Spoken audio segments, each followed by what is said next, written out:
नमस्कार, आप देख रहे हैं जस्ट इंडिया। मैं हूं आपके साथ काजल ठाकुर। खबरों की शुरुआत करेंगे, उससे पहले हेडलाइंस के प्रायोजक हैं Micron lights counts on us, group of industries, holy heart super speciality and trauma centre, Delhi bypass Chowk, Rohtak, Oscar super speciality hospital and trauma centre, रंश किया showroom in Rohtak and Bahadurgarh. Showroom पर आइए, टेस्ट ड्राइव ले और गाड़ी बुक कराइए।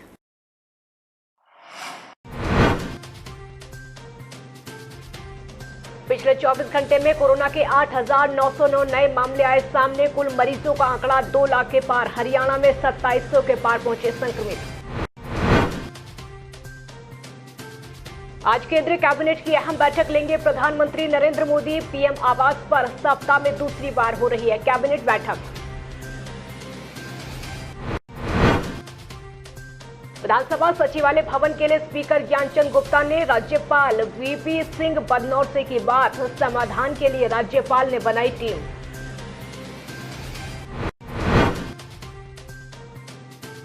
और मंदिर खोलने के लिए सरकार के आदेश का इंतजार कर रहे हैं कुरुक्षेत्र के पुजारी। सरकार ने 8 जून की दे रखी है धार्मिक स्थल खोलने की तारीख।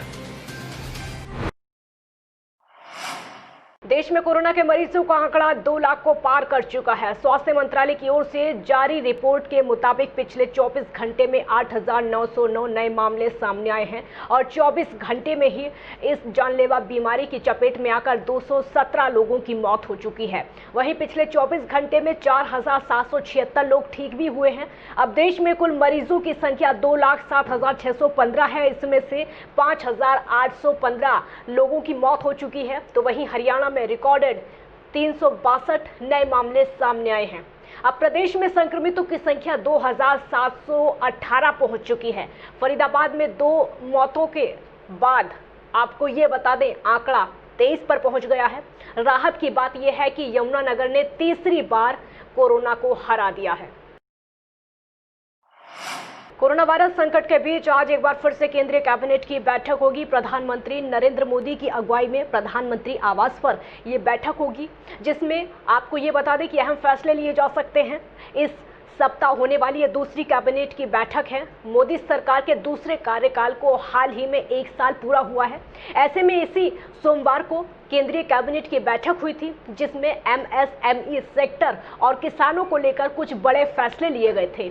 अब आज एक बैठक हो रही है। आपको ये बता दें कि अक्सर बुधवार को ही केंद्रीय कैबिनेट की बैठक होती है। ऐसे में आज इस बैठक में किस तरह के फैसले लिए जा सकते हैं, इस पर हर किसी की नजर होगी। विधान भवन में हरियाणा का हिस्सा लेने के लिए प्रयासरत विधानसभा अध्यक्ष ज्ञानचंद गुप्ता ने इस मामले को लेकर पंजाब के राज्यपाल और चंडीगढ़ के प्रशासक से बातचीत की है। मामले में गुप्ता ने चंडीगढ़ प्रशासक वीपी बदनौर को पत्र लिखा है। ज्ञानचंद गुप्ता ने राज्यपाल वीपी सिंह बदनौर से वीडियो कॉन्फ्रेंस के जरिए इस मामले की विस्तार से जानकारी दी। वीपी सिंह बदनौर ने आश्वस्त कर दिया है कि वो इस विवाद को सुलझाने के लिए जल्द 3 वरिष्ठ अधिकारियों की समिति गठित करेंगे। इस समिति में दोनों राज्य विधानसभाओं के सचिव और चंडीगढ़ प्रशासन के मुख्य अभियंता शामिल होंगे। समिति को 1 सप्ताह में अपनी रिपोर्ट देनी होगी। आपको ये भी बता दें कि हरियाणा और चंडीगढ़ के विधान सचिवालय एक ही भवन में है। ऐसे में हरियाणा अपने लिए भवन की मांग कर रहा है।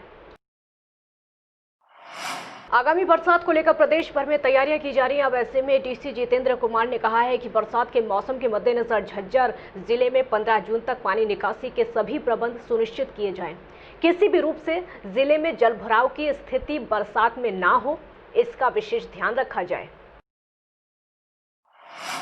रोटरी क्लब रोहतक में निर्जला एकादशी के उपलक्ष्य में शहीद दीपक शर्मा राजकीय गर्ल्स स्कूल मॉडल टाउन में एक 400 लीटर का आरओ वाटर कूलर के स्थापित किया गया। आपको ये बता दें कि आरओ का उद्घाटन मुख्य अतिथि नवीन जैन, पूर्व प्रधान जैन सभा रोहतक द्वारा किया गया। इस मौके पर प्रधान नरेश जैन, सचिव राजीव बेरीवाल, कोषाध्यक्ष विनोद जैन, राजीव जैन, आरएन चावला, अशोक गुप्ता, अमित नागपाल उपस्थित रहे। कोरोना वायरस के खिलाफ जंग के चलते देश भर के मंदिरों के कपाट लंबे अरसे से बंद हैं। अब सरकार के फैसले के बाद माना जा रहा है कि 8 जून से धार्मिक स्थल और मंदिरों को खोला जाएगा, लेकिन कुरुक्षेत्र में अभी तक मंदिरों को खोलने के आदेश की कॉपी मंदिरों तक नहीं पहुंची है, जिससे वो 8 जून के लिए यानी मंदिरों के कपाट खोलने की तैयारी कर पाएं। माना यह जा रहा है कि अगर 8 जून को मंदिरों को धार्मिक स्थल को खोला जाना है, अब ऐसे में मंदिर पुजारी आदेश के इंतजार में हैं ताकि मंदिर अपनी तैयारियां पूरी कर सके। देखिए, ऐसा है कि अभी तक हमारे पास इस बारे में कोई भी सूचना नहीं मिली है। ये ज़रूर हमने समाचार पत्रों के माध्यम से या इलेक्ट्रॉनिक मीडिया के माध्यम से टीवी पे देखा है कि 8 तारीख से धार्मिक स्थलों को खोलने के लिए आदेश जारी कर दिए गए हैं, पर उसमें क्या नियम, क्या शर्तें होंगी, वो अभी तक हमारे पास नहीं पहुंची। जैसे ही सरकार हमें आदेश करेगी, सैनिटाइज़र की व्यवस्था करनी है, मास्क लगाना है और जो भी व्यवस्था गवर्नमेंट की तरफ से हमें कही जाएगी, हम तुरंत प्रभाव से उसको कर देंगे। कोरोना महामारी के चलते देश पिछले कई महीनों से बंद है। अब ऐसे में जहां लोगों पर रोजगार का संकट लगातार गहराता जा रहा है, तो वहीं देश में कलाकारों की जिंदगी भी इस लॉकडाउन में लगातार मुश्किल में नजर आ रही है। ये तस्वीरें रोहतक की हैं, जहां पर कलाकारों ने प्रदर्शन किया है और सरकार से कलाकारों के लिए कुछ कदम उठाने की मांग की है। कलाकारों का कहना है कि पहले बाजार खुलते थे तो लोग बाहर निकलते थे, अब लॉकडाउन के चलते सब बंद है, इसलिए उनके खाने और पीने के भी लाले पड़ गए हैं, जिसके चलते कलाकारों ने सुने साज सुने सरकार के नाम से अभियान चलाकर लोगों से भीख मांगकर सरकार से मदद मांगी है। एक्चुअली क्या है कि पिछले 2.5-3 महीने से आप देख रहे हैं कि लॉकडाउन है और कलाकारों की हालत बहुत बुरी हो रही है। कलाकार जो है चलो कुछ कलाकार तो ऐसे हैं जो नौकरियां करते हैं या पेंशन आ रही है जिनकी, वो तो ठीक है, लेकिन हमारे 80% कलाकार ऐसे हैं जो बेचारे अपनी कलाकारी से ही अपने घर की रोटी चलाते हैं। अब वो ये घड़े वाले, बेंजू वाले, बीन वाले, रागनी वाले, ये सब लोग ऐसे हैं। अब क्या कि 2.5-3 महीने से प्रोग्राम तो हो नहीं रहे। अब प्रोग्राम ना होने से उन बेचारों का जो बुरा हाल है ना, उनके घर की रोटी तक नहीं चल रही। हम अपने लेवल पे जितना भी हो सकता है उनके लिए कर रहे हैं, जितना जितना हम कर सकते हैं, जो जितना हमारी तौफीक है।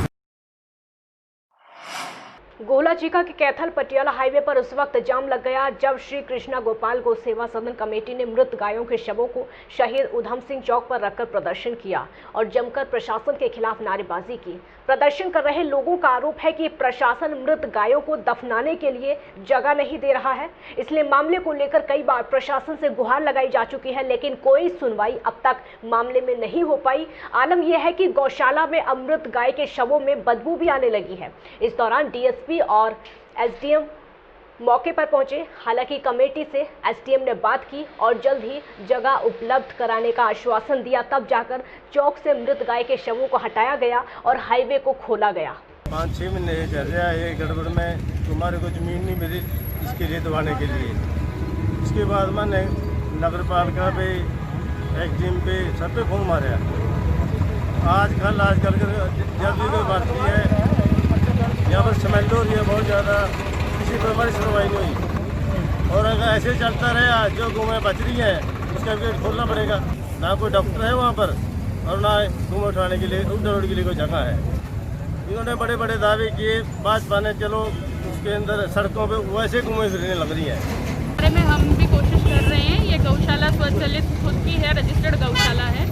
जो नियम अनुसार कार्यवाही होगी हम उस पर अमल करेंगे। यहाँ लाना इनका गलत था, हमें आकर बताते तो सारी चीज़ें होती और इस महामारी में इस भीड़ इकट्ठी नहीं करनी चाहिए थी। बैठकर इसका हम हल निकालेंगे और उच्च अधिकारियों से भी बात। भिवानी में कार सवार 3 दोस्तों पर जानलेवा हमला हुआ है। बुलेट बाइक सवार 2 युवक गोली चलाते हुए फरार हो गए। सूचना मिलते ही पुलिस मौके पर पहुंची और जांच शुरू की गई। जानकारी के मुताबिक देर शाम भीम स्टेडियम में आशीष, मनीष और गगन नाम के युवक व्यायाम करने के लिए गए थे।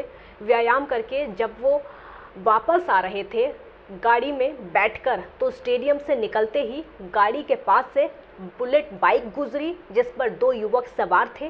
कार सवार मनीष और आशीष दोनों भाई हैं, जिनका आरोप है कि बुलेट पर चिराग, विशिष्ट और एक और युवक था जिन्होंने हमारे ऊपर जान से मारने की कोशिश की और गोलियां चलाईं। वहीं सूचना मिलते ही सिविल लाइन थाना प्रभारी विद्यानंद, सीआईए पुलिस और सेक्टर 13 चौकी से पुलिस मौके पर पहुंची। मामले की जांच शुरू की गई। महीने पहले गाली गलौज हुआ था थोड़ा मोटा, तो वो 10 महीने बाद आज सीधा गोली चला के जान से मारने के लिए आए थे और गोली चला के चले गए। कौन थे, कोई पहचान है? जी डोबी कला के हैं दोनों। एक जो जिसने गोली चलाई वो चिराग वशिष्ठ नाम है उसका।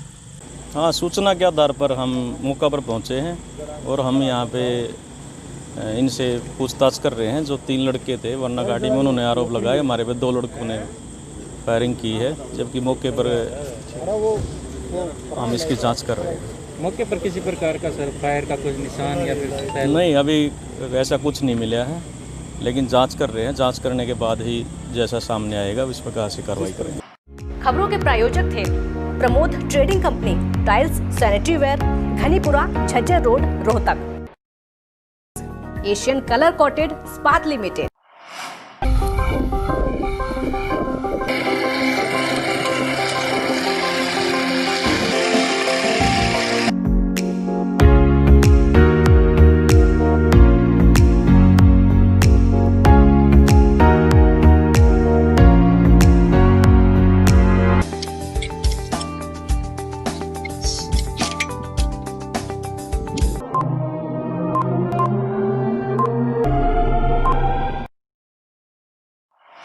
Holy Heart Super Speciality and Trauma Center.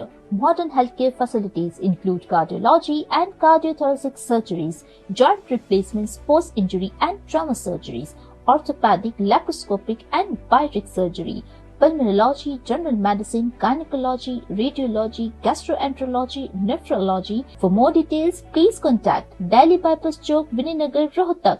Our helpline 9306722176.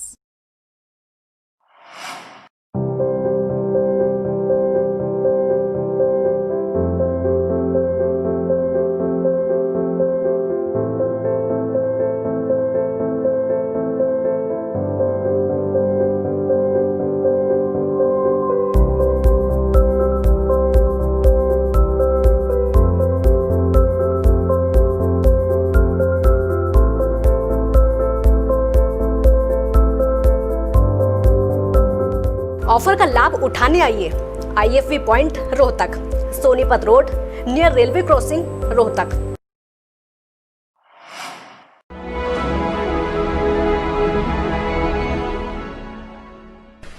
चाचा, आपने नया घर बनवाया है तो घर की छत पर कौन सी शीट लगवाई है?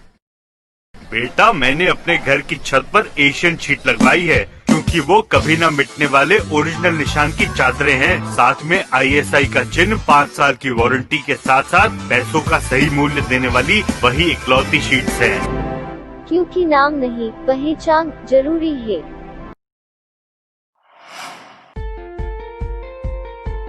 Be Fast Fit, India's fastest growing fitness chain, now at Rohtak D Park and biggest fitness club. Services like cardio, full strength and free weight stations, CrossFit, group classes, aerobics, yoga, Tabata training, high intensity training with professional trainers, steam bath and sauna bath. Be Fast Fit, be the best of yourself. Right to addition reserve.